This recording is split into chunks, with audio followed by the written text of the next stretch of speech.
Yeah, dude, I'm excited. I love doing podcasts and I love just finding new voices in the space because it's just I don't know, dude. I just think it's cool that so many people are trying to like carve out a name for themselves and really like build platforms.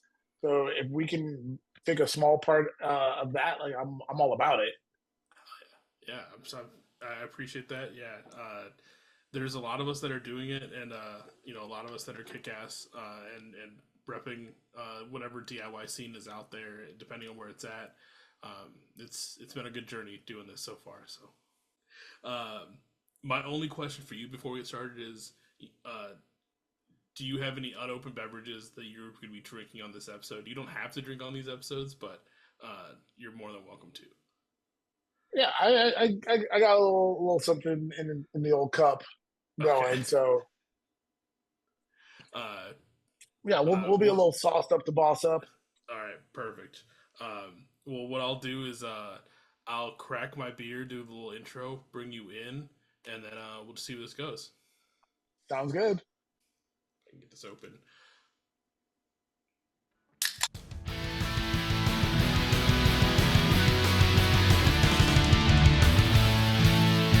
Welcome to the Beers with Bands podcast with your host, Michael Torres.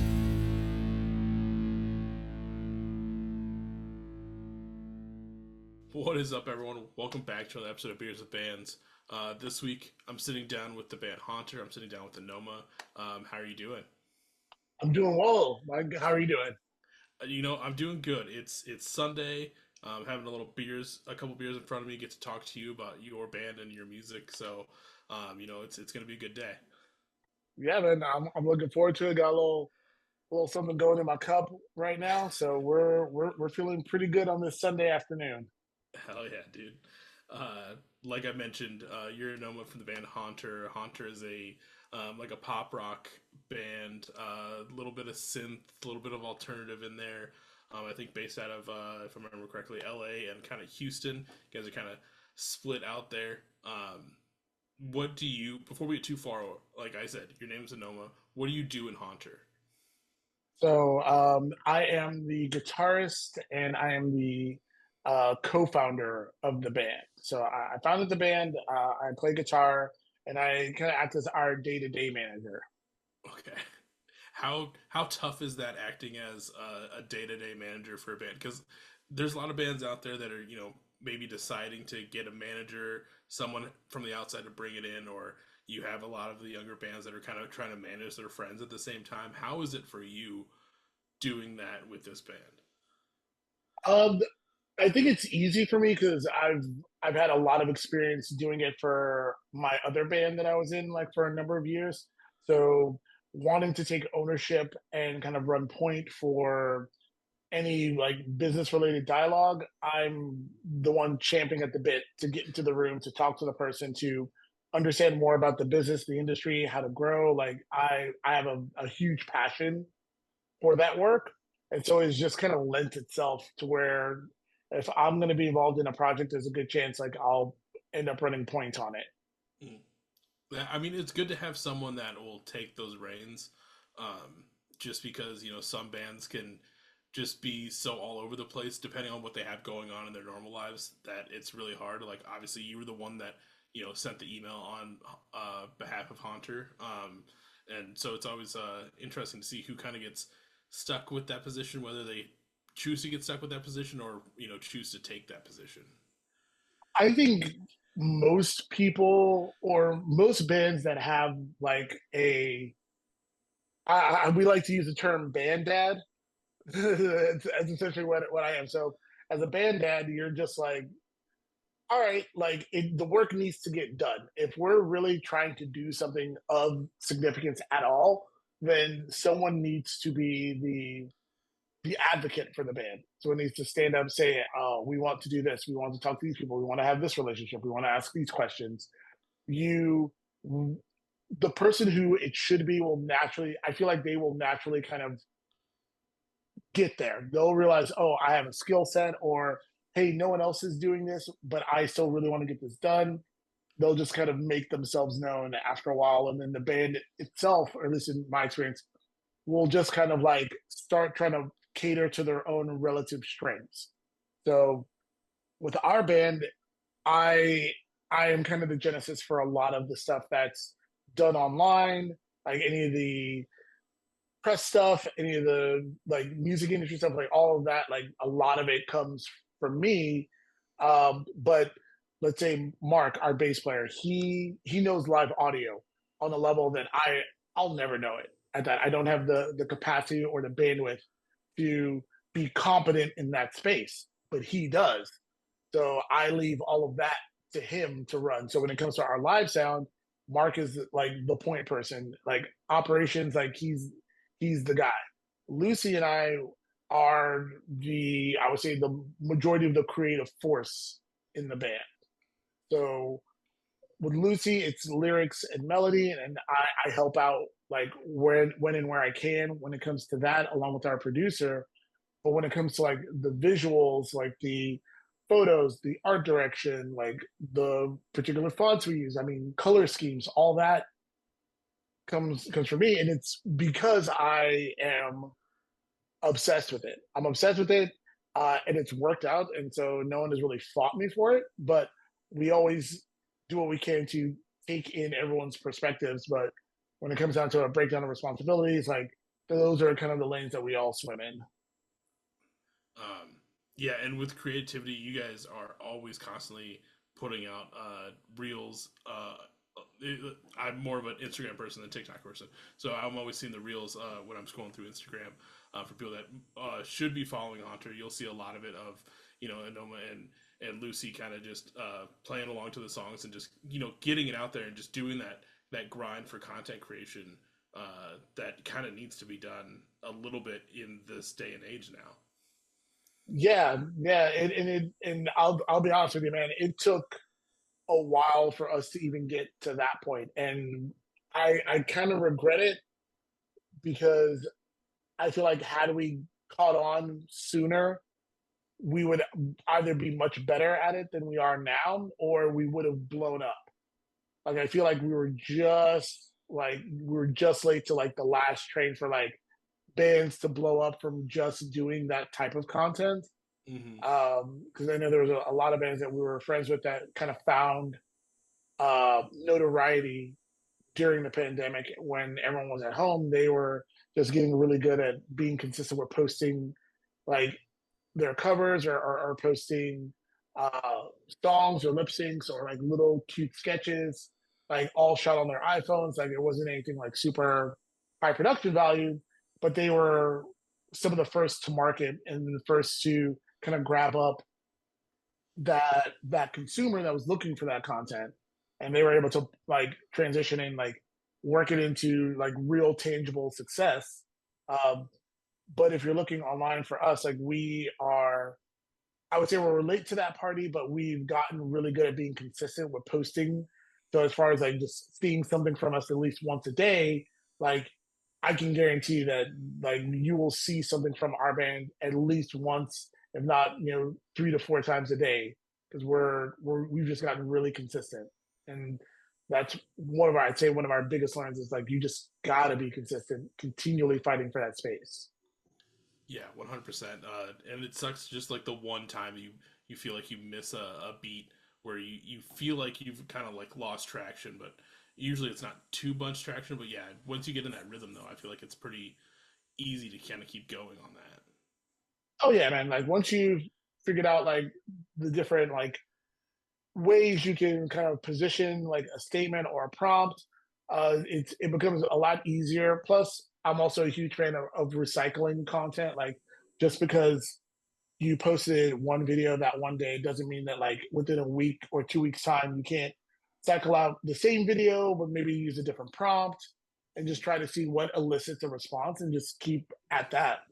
I'll keep it a buck with you, man. A lot of times I will look to see what my friends are doing. Like I'll see other bands, I'll see prompts that they're using. I'll be like, oh, I like that prompt, and so I'll be like, cool. Well, how can I say it in a way that's more us?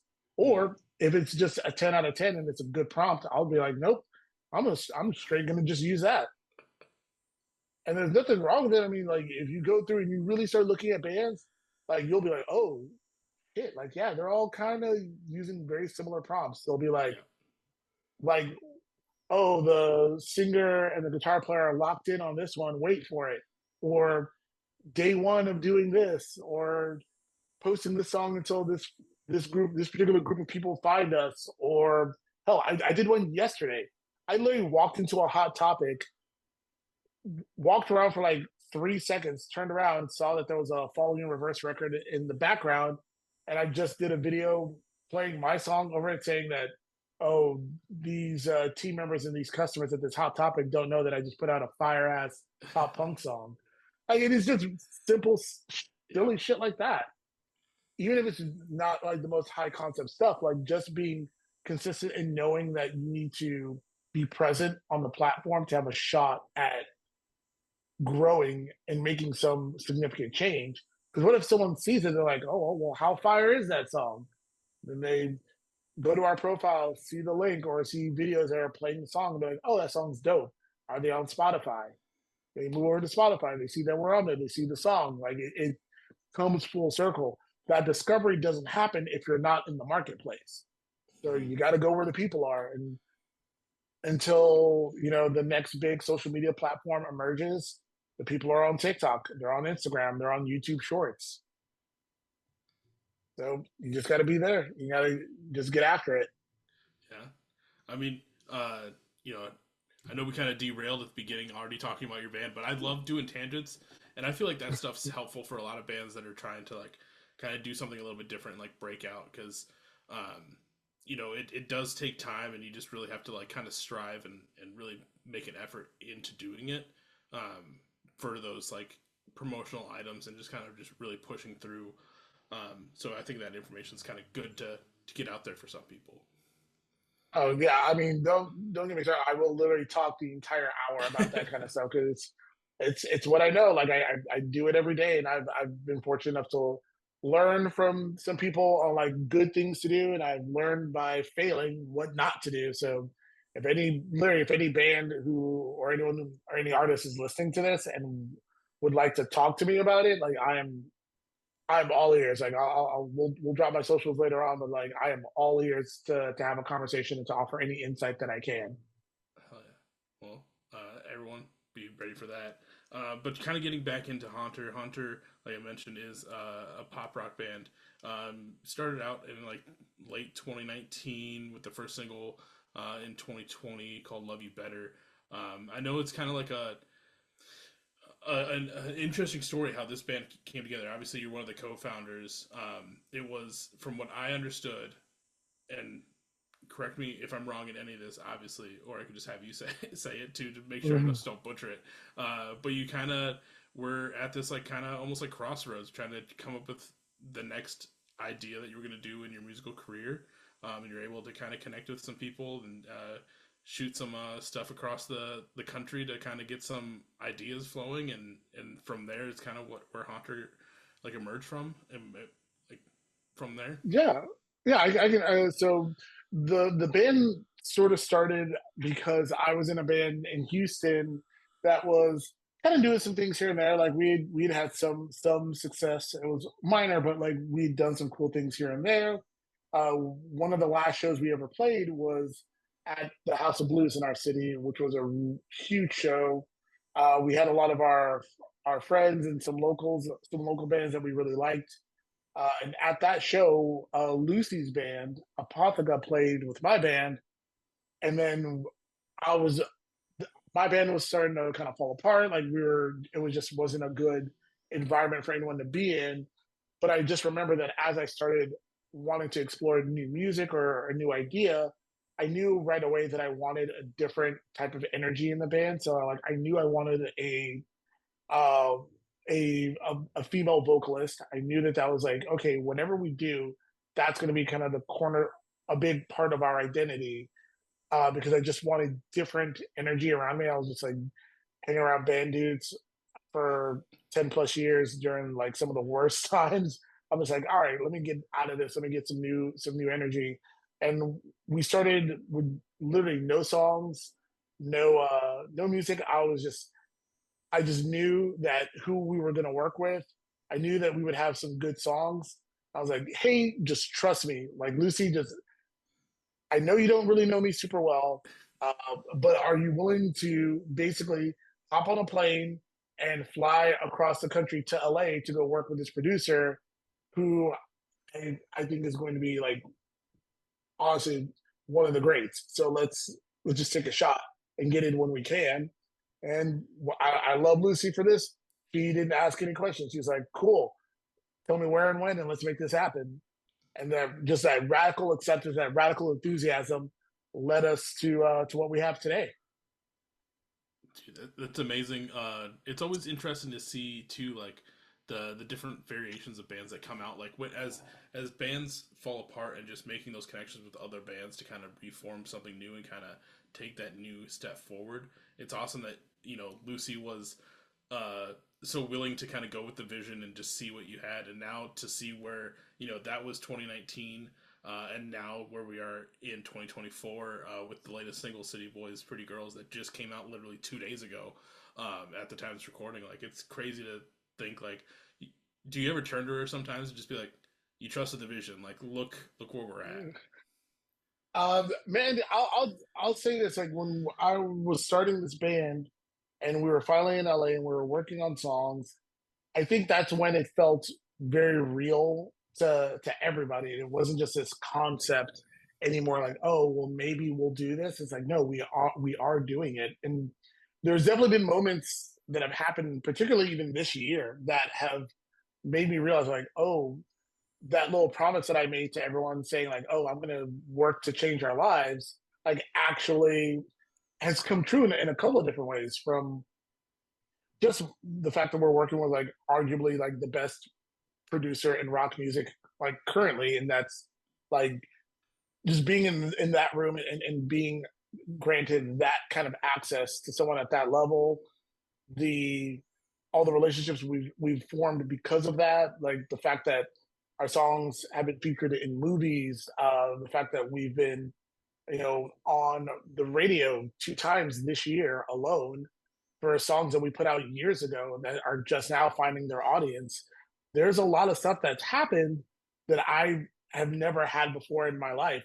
And there are times where I will like text Lucy, or we'll have those moments like with the Sirius XM thing where it was such a huge moment for us, and it was so validating that we're like, okay, we're not terrible at this. We actually kind of know what we're doing, and people and the right people seem to really like what we're bringing to the table. So it's been really validating to have those moments and to share that with them. Yeah, that's it's amazing just seeing like all the accomplishments that y'all have had. Like the song that kind of that we're talking about that made it on the radio this year was, and I have it up so I don't butcher it because it was paralyzed, which that's amazing that happened. I love the little Instagram video that you guys have out there of uh, Lucy's reaction as it's like being played on the radio, and Lucy kind of getting that call out by the DJ that's playing it as well. Oh Like yeah, those are big shout out to moments. Jose Mangan. Like Yeah, Jose's a real one, and he's the nicest dude. Like we've had limited interaction with him. Uh, like obviously when he gave us the shout out, like anytime we've hopped on one of his IG lives and he sees us there, he shows us a little bit of love. So I've got nothing but amazing things to say about SiriusXM, their program directors, the DJs. Like everyone has been amazing to us. Like we're a little nothing nobody band, but the fact that like we got on and we're on the air, and then now when I follow up and I'm like, hey, I have another song, I know that they're at least listening to me. They're like, all right, y'all are good. You passed the basic test. We'll see if this makes sense for us and like kind of where you're at. But to know that like through just hustling online, we were able to be granted that audience. It's awesome to be a part of that and to realize that this collective work from this baby band can have such a profound impact. yeah. No, it's amazing to see, and it's nice to. I mean, obviously, it's nice for you. Like, I don't have this feeling because I'm not on the radio, but it's gotta have a nice feeling of like the work's paid off. Like, you kind of have like, a little bit of relief, like a little bit of weight off your shoulders at the same time. Oh yeah, for sure. Because you keep it's weird. Like I think of it in a lot of different ways. Like there's this part of me that's like, oh man, how cool was that? That like some people who play music and some people who are in bands will never have this opportunity. They'll want this opportunity and they'll work for this opportunity, but they won't get this opportunity.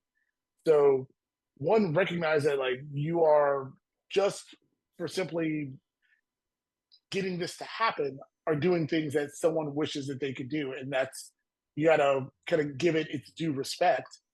But at the same time, I know myself and I'm a really driven individual. So I very rarely get to be present in those moments. So like when something cool happens, my immediate thought is, okay, how can I use this to get to something else? Like I'm already thinking of like the next thing. I rarely ever get to just sit there and be like, here's a moment in time that's really fucking rad, and you should soak this up. I can't. It's just not in me. My my immediate thought process is great. Lock that down. What else? What's next? Never take your foot off the gas. Keep going. It is at some points very very motivating. At other points, I think it leads to burnout and to getting frustrated when things don't work out. And so I've been trying to figure out how to balance that drive to keep growing versus like being trying to work to be a little bit healthier, have a healthier mindset, be happy with where I'm at, be grateful for what we do have, and be able to enjoy those like little life moments a little bit more. Yeah, yeah. You got to stop and smell the roses every once in a while, especially with those big moments, man. I know, and I don't know if it's just the way I grew up or the fact that I'm just always working with this scarcity mindset in my head. Like, if I don't keep working or if I don't keep moving, then the wheels are going to fall off. Like, something's not going to happen. And like, we're just going to lose all momentum. It's this like, you just got to keep at it because the second you take your eye off the ball is the second that like the moment that you need it to have happen that opens the door for the next big moment will pass you by. Yeah. So I do a lot of like, no man, you're clocked in, you're locked in, and you're ready for the overtime. I feel that too though because like with this podcast, I've been doing it like when it started out, like I was kind of doing a couple episodes a month, and then I think it was like March 2021. I was like, screw it, I'm going to start doing every Friday, and I haven't missed a Friday since then. And I would love to sometimes just like sit back and like not do podcast stuff, but at the same time, I have the same mindset where like if I miss a Friday, people are gonna forget who I am, and like just everything I built is completely gone, and like I just need to keep striving and keep going. So like I I also have to find those moments of just like trying to find a pocket just to like not get burnt out, but also kind of have the same mentality of like, okay, I got to keep pushing, keep working, not necessarily to like become big, but just to like stay where I'm at in my relevancy. Well, yeah, I mean, I think but I also think like you get your reps in this way as well. Like I'm sure you probably heard the concept of the 10,000 hours, right? Like to like it takes 10. Well, I think it's Malcolm Gladwell. Don't quote me on this. I'm not the best at remembering this particular piece of information, but there was this common sort of belief that if you put in 10,000 hours on something, then you could essentially become a master at the Oh craft. yeah, And so you got to keep thinking every time you're posting a podcast, every episode that goes up every Friday, there is something that you learned from the experience, the process, the promotion. There's always a new angle, a new process. So this consistent growth you'll continue to get better. You'll get faster at the editing. Like the the size, the scale, and scope of the work that needs to get done to release an episode diminishes, and you only get better. You get more consistent, and then once you get more consistent and you get better with the type of content that you're putting out, that's when you find your audience. That's when discovery happens, and that's when people start realizing, oh, you know, Mike's been in this for a minute. There's 2 years of back catalog, over 100, 100 episodes of him talking to bands every single week, being super locked in, becoming a better interviewer, becoming better with the edits, getting like getting the clips on TikTok and Instagram and YouTube Shorts. Like he's found a way what works for him, his schedule, and like the level of quality that he wants, like at every single point. And you can only get there if you're actively doing the work. It's not like in practice you gotta have to like get on stage, get the rehearse, and for lack of a better term, build the plane while you fly it. Yeah, I got a side note here. Like, if you ever, if music didn't work out, I think you could become a motivational speaker like super easily. Like, you got me like just like I feel like I should have been taking notes this entire time. Thankfully, it's recorded, but like I was like, fuck, okay, maybe I need to step this up. But but jumping back in again to Haunter, like I said, 2 days ago at the time of recording, City Boys, Pretty Girls finally debuted. The first song that's come out from Haunter in almost a year, and it follows up Untouchable, which is another solid single. That is a joy to listen to, and this is it's kind of rivaling that a little bit in my mind just when I was listening to everything. But like, it's been out for 2 days, 2.5 days, depending on your time zone. Thinking, but like you, we talked a little bit about it earlier, but like, how's it been received? How do you feel that now that it's finally out? Well, I feel relieved because we definitely wanted to put music out sooner, but it's just kind of with the way things are. Like sometimes we just hit a bottleneck and we don't get stuff out as quickly as we would like. But I would say this is the most prepared I've ever felt for a release, as far as like getting all the prep work and getting the content, like finding the partners, like everything about this release felt really good. And so far, the reception has been very, very positive online. Like on TikTok, like the people who really engage with our content seem to really like the song. Like as people are discovering us, like it seemed to be like one of those tracks that kind of like found its place within pop punk TikTok. So I'm very happy for that because that means that we've done enough work and the sound is connecting with people who are looking for that type of music. So that's been really cool to see. And now that we're trying to kind of bring that to Instagram as far as like making sure we're being as consistent with putting out content on that platform, it's feeling really good. Um, Everyone that I've talked to so far has been very positive about like the song reception. Like, oh, the song is really catchy. You and Lucy look like you're having a lot of fun. Like the artwork looks amazing. So it feels really good right now. Yeah, I have to kind of reiterate all those points. Like, it is a super catchy, really good pop punk style song that it makes sense as to why it's hitting these markets, and like the people behind it, that the listeners, because it's catchy. It's everything you kind of want in a song right now. I want it to be more of like a song of the summer, but we're winding down on summer, so we're almost done with Brat summer and going into emo fall. But I think it's a nice Yeah. send off. I think for the summer for sure. Yeah, I definitely think it does capture that summer vibe. And I feel like the songs where we talk about summertime seem to do well because we have another song that's very, I would say, is a spiritual cousin to City Boys, is Risk It All, and that's like our second most popular song, um, by a good measure. So I feel that this song has if this song is able to surpass that in a shorter amount of time, then that shows me that our audience like really likes it when we're in that bag. And it's not to say that it's going to be our style moving forward, but we definitely know that if we want to connect with the people who are really rocking with us, they really like it when we present this to them. And so it gives us it doesn't necessarily influence our our overall creative direction, but it just shows us that if we want to get a little bump or get or re-engage the fan base, like putting out something like that can definitely scratch the itch that they have. Yeah. And now with this song too, you kind of termed it as a tongue in cheek, candy coated pop punk diss track for a lot of the influencers out in LA. You know, obviously they're out there making content. You're making content for these songs. Like, where's the I guess where's the underlying diss in this besides us being catchy and just singing along to every word? Like, what are we missing?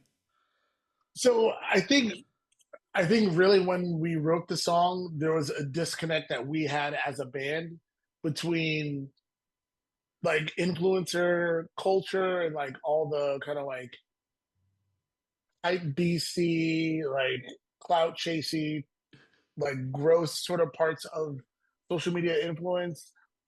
We didn't really get it at the time. Like, so I'll give a short story about how the song kind of came to be.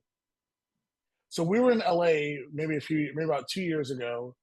We were in LA.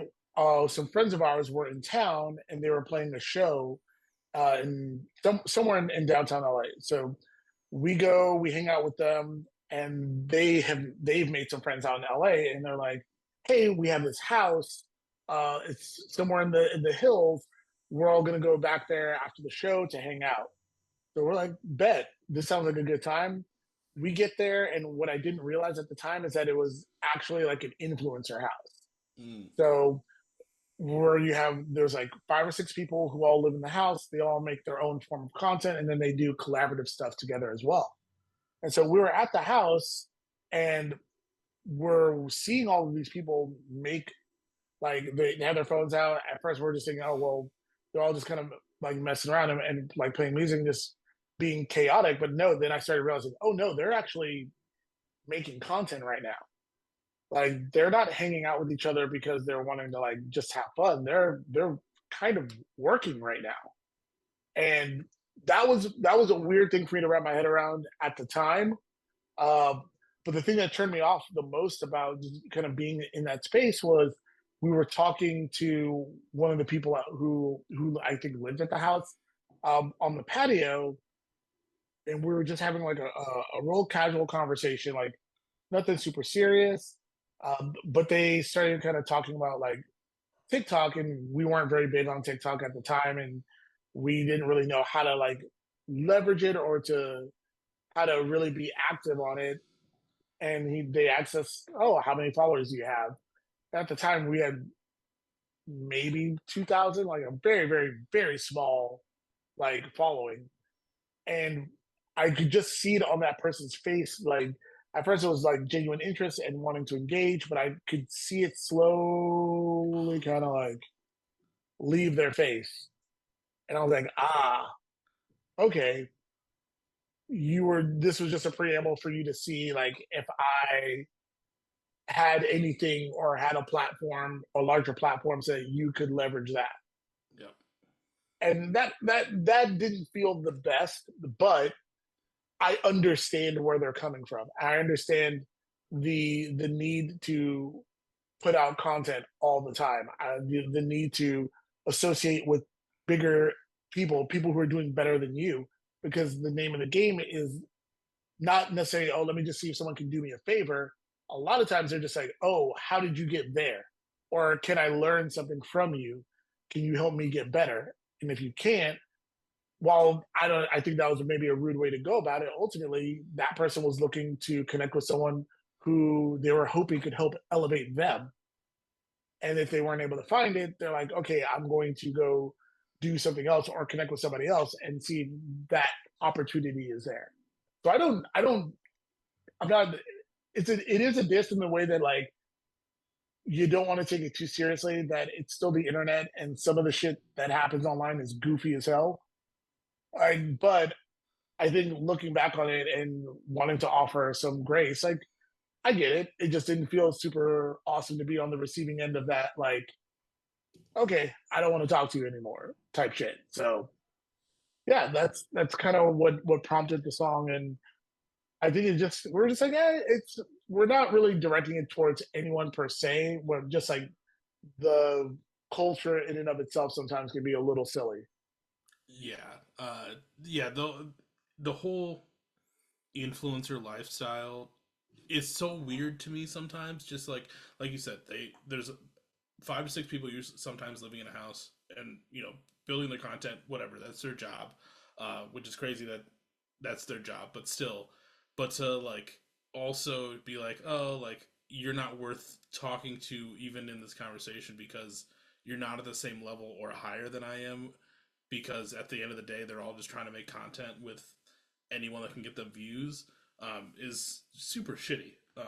That's like going up to like any like being at a local show and be like, well, how many listeners do you have on Spotify? Like, oh fuck it, like we don't want you on the show. Like, Yeah, yeah, and it doesn't feel good, but I think it's everyone is everyone that can be like that at one point or another. Like, say for instance, if like you're friends with like a band that's in town and touring and is popular, like if people see you hanging out with them and let's say like at the bar, like and then or at the venue, like oh, okay, well that's the band and their group of friends, but then they see you, you know, say across the street at the bar and y'all are all hanging out and having drinks, and if someone comes up to you and starts talking to you, they're trying to basically find their way in because their end game is to, you know, become associated with the band in some way, shape, or form. And that that to me, that in that instance, that's the one that feels a little scummier.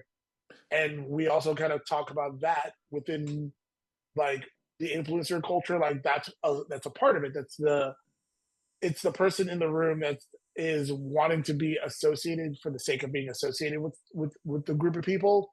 mm-hmm. And so it just turns you off because you sit there and think, oh, this person wants to be friends or get to know me or find out about what I'm doing. And then you just find out ultimately, no, they're not interested in anything that you're doing. They're just trying to be cool with you so they can be cool with like the band guy that's in town that they want to talk to.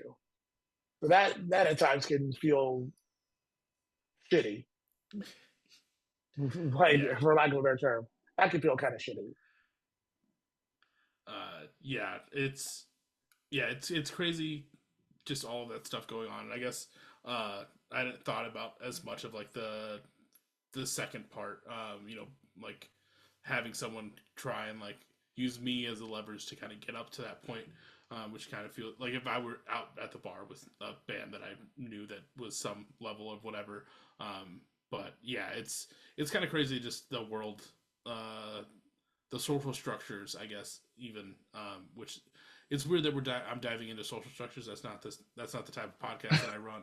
So I don't know why I'm getting into that. Anyways, people should be listening to City Boys, Pretty Girls because it is super catchy, super amazing, and it's a nice like I said, it's a nice summer song to kind of end off the summer. There's a few weeks left, depending on where you live in the country. Obviously, if you're LA or Houston, you have plenty of heat still the rest of the year. But if you're in the Midwest like me, you got probably 3 weeks left to go enjoy a beach somewhere. And this song should be on Yeah, rotation. yes, 100%. This is very much a summer song. So every single day you gotta ask yourself like, have I fully committed to like playing the song of the summer? And if you haven't, then gotta get caught up, gotta get locked in on that. Yeah. I know you kind of mentioned earlier not to get too far ahead of ourselves, but you'd like to kind of have more music out in kind of a little bit of quicker fashion. Obviously, City Boys, Pretty Girls has only been out for 2 days, but like, where's you guys' heads at? Like, what's next in the chamber to kind of follow this up? So the next song. We've already decided what the next big single will be. We'll have a song that will drop in October, and then the next big single will be dropping probably the beginning of next year. So either January or February, or sometime next year. And our end game is to ultimately just try to get back to putting out a song every, you know, I'd say 2 to 3 months. Like have like a new track of some sort or a short body of work, like whether it be an EP that will have like some of the old songs that we've put out, and then maybe like a new track or a new remix. Like there's a lot of, excuse me, there's a lot of material for us to get through. So it's exciting, and this is the part of building the plane as we fly that we get to enjoy. Like I may know the next 6 months, the next two songs we're releasing within the next 6 months, but I also am thinking, okay, well, what's after that? So it's cool. Like, but yeah, we've got at least two releases in our queue that we have lined up that we're really excited about. Nice, hell yeah! I'm stoked to see kind of what you guys do next. And I like, you've been in the music game for quite a while. Do you find it and this has been like a big topic every once in a while with kind of how the world is now, where some people are still doing EPs and full lengths, and some people are just doing straight singles every couple months, kind of like the schedule you have in mind going forward with Hunter. Do you find it from coming from that old style into this kind of new just single production that it was is an easier transition like overall and like kind of less stressful to be like here's a single every couple months rather than trying to like form a full EP. I love singles. I really don't care for like albums or EPs for small bands because I know how much work goes into putting out an EP. Like you'll spend thousands upon thousands of dollars to put out an EP, and then 2 months later, someone's going to be like, "What else do you got?" And you're like, "I basically put like a fraction of my life savings into this record right now, and you're already asking me what else, as if those songs weren't good enough or couldn't stand the test of time, like far enough. Like it's almost kind of insulting as a small band to want to put out an EP or a full length. Like I definitely think there's audiences for it, but you got to know that really well. And I've just liked the idea of just discovering new stuff constantly and then realizing that there's a back catalog. And honestly, like with the way playlisting works, someone can make your album. They can arrange it however they want. So they ultimately get to curate your first album gets to be curated by your listeners because they put it in an order that they want to hear it. That's a good point. So I'm just like, cool, we'll just put singles out and we'll just like we'll occasionally bundle them together because we'll feel like maybe there's a single that these two songs would work well together or these three songs would work well together. But ultimately, it is just single for us because we just think that's where the discovery is happening. No, yeah, I'm always interested to get everyone's kind of point of view on that because I'm still kind of, I guess, old school in it, where like I enjoy listening to EPs and full lengths, but I think it also depends too on like the style of music you're putting out. I'd expect something that more pop rock like you guys to be kind of single based rather than like a your typical emo DIY band that's it'd be weird to get like one single like modern baseball song. Like you think about modern baseball, there's no way you could see that band just doing singles. Like that's a full collective of just emotion. Oh yeah, absolutely. I think for us, yeah, I just think the single game works right now. I think we'll want to do collective bodies. Like ultimately, like I want to get to a point where there is demand for an album, but we're just not there yet. And I think what's cool about the single discovery is that every time someone like sees our song, like, oh, the song is dope. Is it on Spotify? Like as a matter of fact, yes. And not only do they get to sit there and see, okay, one single, they get to see a bunch of singles. They'll be like, oh wow, like there's 10 different songs here. Each one has a different flavor. And so you get to pick your you get to kind of choose your own adventure. And I think that's really cool and really rewarding for listeners, especially as they're discovering new bands. Yeah. No, I like the way you put that. Kind of choosing your own adventure, building your own playlist or playlist quote unquote album of the band that you're listening to kind of listen to them how you kind of want to. Like I like that mentality. Yeah, man, I listen to a ton of music, and I've just found that what works for, or at least what I feel would work for a band at our level, is just being very mindful of how people are willing to discover things, and it just seems to be that like doing the singles seems to be the quickest way to gain or to get attention from somebody because it's less of an investment upfront. Yeah. So I know we've kind of talked, we've bounced around a lot so far in this conversation. We talked, making reels and getting comfortable making content. We talked City Boys, Pretty Girls, and we kind of obviously just talked about your kind of releases in the future. But is there anything that I might have missed between City Boys, Pretty Girls, and Haunter that you want the people to know about? Really, what I want people to know is that we really took this song and we wanted it to be super lighthearted. Like we're not actively like trying to come at or come after like influencers or like people who are making a living online by making content. Like it's actually quite the opposite. I think what we're talking about is, hey, there's still authenticity that needs to be incorporated into it. Like this, if you're not the type of person who is crying on camera for views, then we're not talking to you because you're genuine. Like I think it's all the fakeness, it's all the worst parts of being kind of chronically online that we take issue with. So we do our best to make sure our side of the street is clean, but we also understand that ultimately, man, like I said, some of this shit is just straight up goofy, and it's worth kind of saying, yeah, that's weird and funny, but I mean, you do you, and we'll just kind of continue to do us. Well, everyone, like I've said, go listen to City Boys, Pretty Girls, and we'll talk links in here just a second. Uh, we got to get through one more segment, which is always my favorite segment of these episodes. This is kind of where we talk about some fun stories from your time in music, whether they're shows, tours, time recording. As I normally say, they can be anything horrendous to tremendous or any adjective in between. The way I like to think about it is think about the stories you always reminisce about with your friends. Those are usually the stories that everyone loves to hear.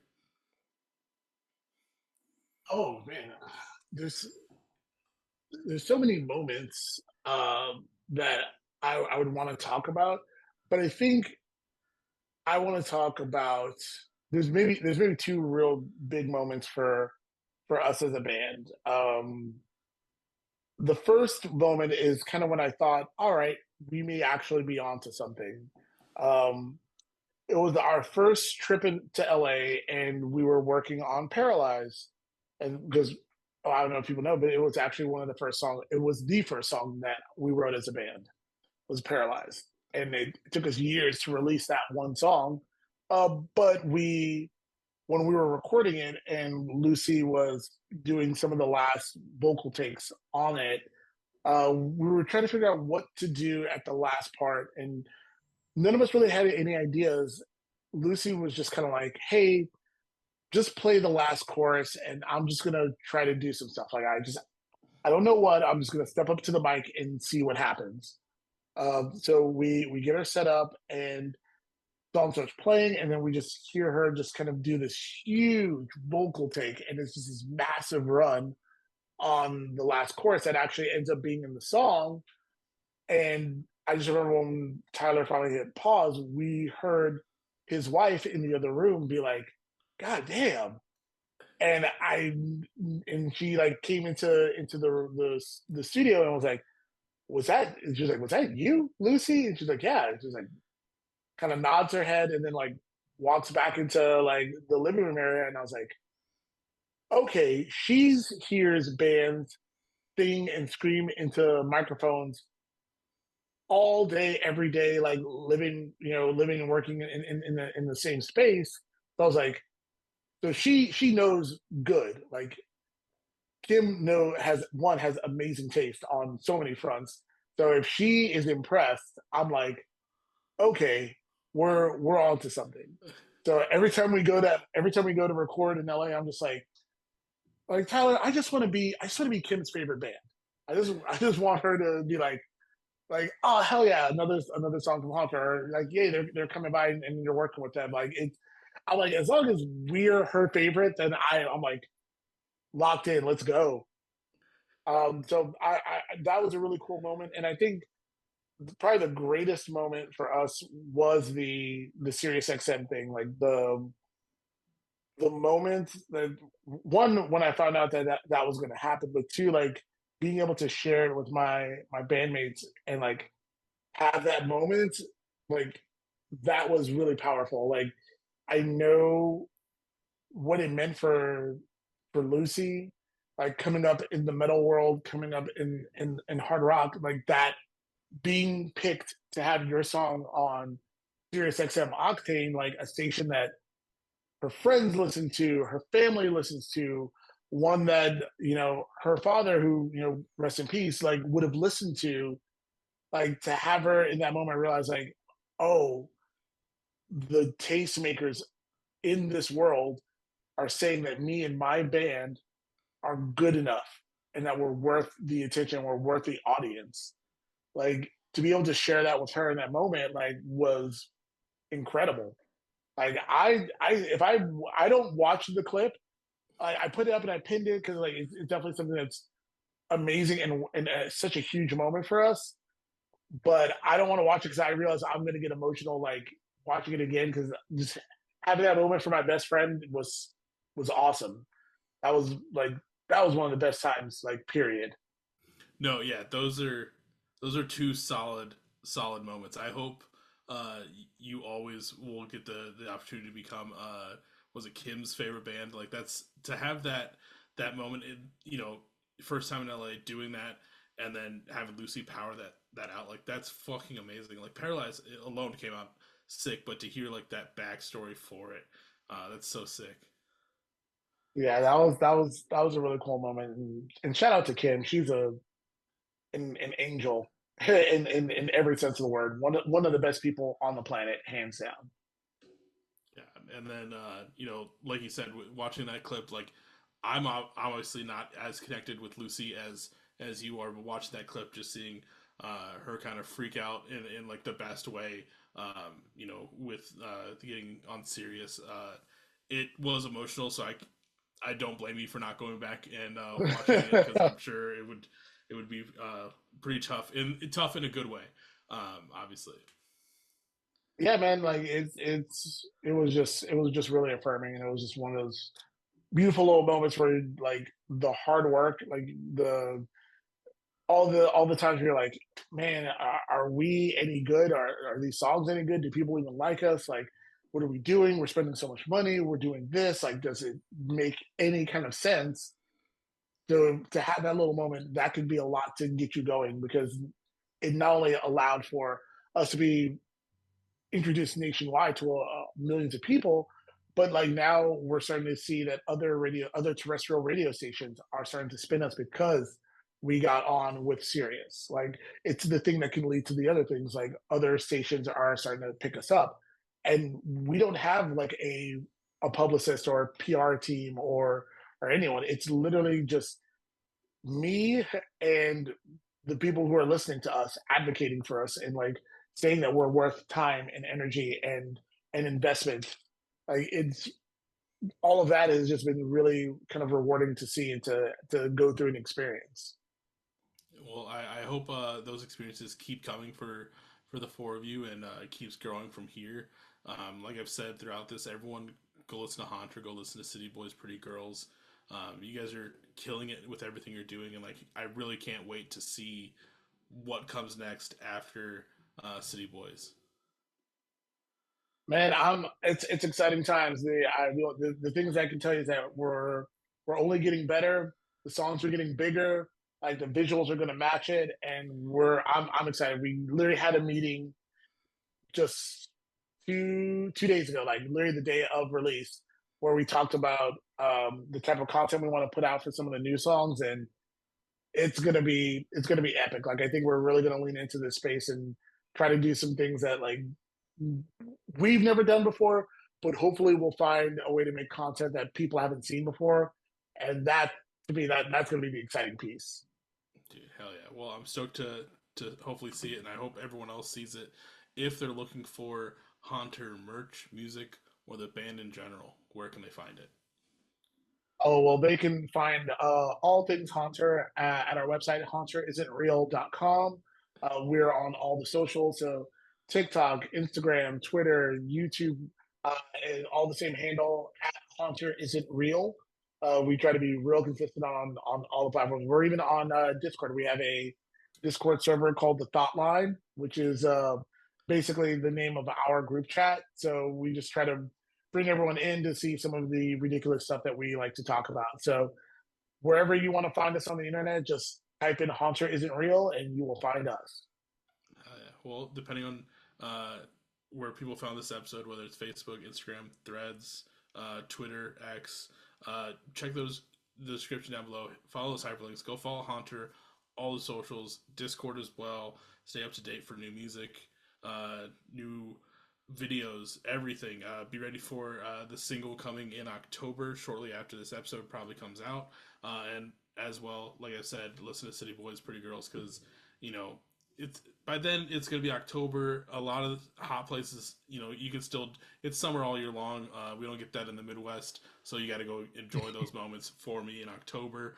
But Noma, one last big thank you to you for taking the time out of your Sunday to sit down with little old me and talk about your band. No, thank you for having me. I really appreciate this. This was a good time. Hell yeah. Well, everyone, go listen to Haunter, and I'll catch everyone on the next episode. See ya.